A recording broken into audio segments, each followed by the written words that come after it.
जहाँ तक आपदा की बात है, हर जगह अभी भी तबाही का मंजर है। कोटखाई, चढ़गांव, सब जगह क्षेत्रों में भारी बारिश के कारण बहुत बड़ा नुकसान हिमाचल प्रदेश को हुआ है। तकरीबन 8,000 करोड़ रुपए के नुकसान का अनुमान है और कई जगह लैंडस्लाइड के कारण जान माल का भी नुकसान हुआ है।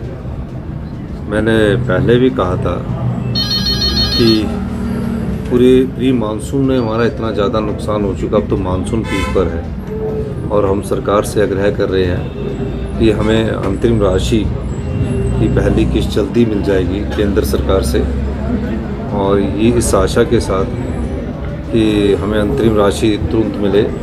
लेकिन इसका ये मतलब नहीं है कि हमने आपदा में जो फौरी राहत है उसको पहुंचाने में देरी की है। हमने जो फौरी राहत थी जो 7 से 11 जुलाई के बीच में आई थी, उन सभी जो प्रभावित परिवार थे उनको आपदा राहत की राशि आवंटन कर दी है। और जो विकास के कार्यों के लिए हमने 50 करोड़ रुपया जो सड़कें बंद थी उसको खोल दिया गया है, क्योंकि सेब का सीज़न चल रहा है और सेब के सीज़न के वक्त हमने कहा है कि सभी सड़कें निकलेगी। रोडू से लेकर ठोक तक 4 और एसडीओ एजेईज के हमने सब डिवीज़न लगाए हैं और कुमार सेन से लेकर उसमें एडिशनल एसडीओ एक्सियन और अदर स्टाफ लगाया है। चौपाल वाले में भी अदर स्टाफ लगाया है और अभी मेरी एक और बैठक होने वाली है। तो आपदा प्रभावित लोगों को हम अपनी सरकार पूरा प्रयास कर रही है दिन रात मेहनत करके, ताकि आपदा प्रभावित को तत्काल राहत मिले। और जो हमारा सेब सीजन है, हमारे जो किसान हैं, बागवान हैं, उनकी सेब की जो फसल है वो सड़क के कारण सेब अवरुद्ध ना हो, मेरी चिंता अभी ज़्यादा वो है। और जो लैंडस्लाइड में जिनके घर दब गया वहाँ तक प्रशासन को पहुँचाना जरूरी है। सर, अलर्ट अभी भी है क्या? अच्छा, ऑरेंज अलर्ट अभी जारी हुआ है, और लेकिन आज का दिन जैसे थोड़ा अच्छा रहा, लेकिन बरसात की बारिश में क्या होता है कि यहाँ ठीक होगा तो दूसरी जगह तेज़ बारिश हो जाती है। तो अभी जो रिपोर्ट है कि अभी तक तो ठीक रहा है, लेकिन अभी प्रयास जारी है। सर, जिस तरह से नुकसान हुआ है सर, केंद्र सरकार ने अपनी टीम भेजी है और बहुत जल्दी उन्होंने अपनी टीम भेजी है। केंद्र सरकार के कुछ पैरामीटर्स है, उस नॉर्म के अनुसार वो हमें आपदा राहत राशि आवंटित करते हैं।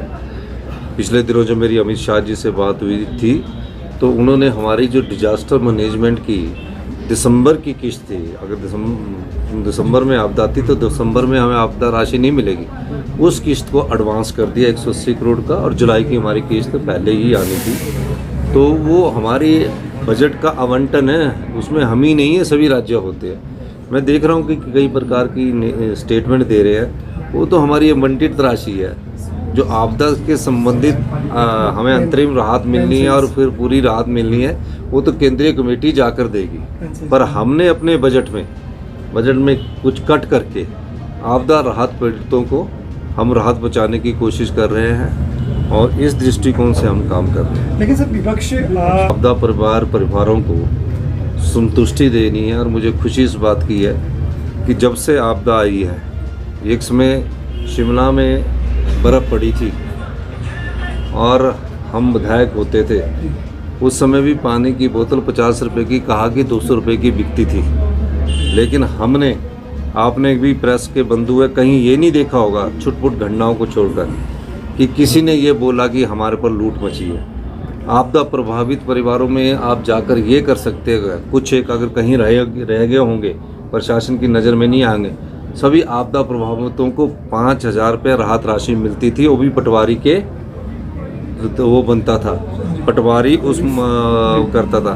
हमने 5,000 रुपये की राशि को नियमों को बदलकर 1 लाख रुपये कर दिया। जिसकी भैंस गाय इस आपदा में मरी है उसके लिए 55,000 रुपये कर दिया, जबकि रिलीफ मैनुअल कुछ और है।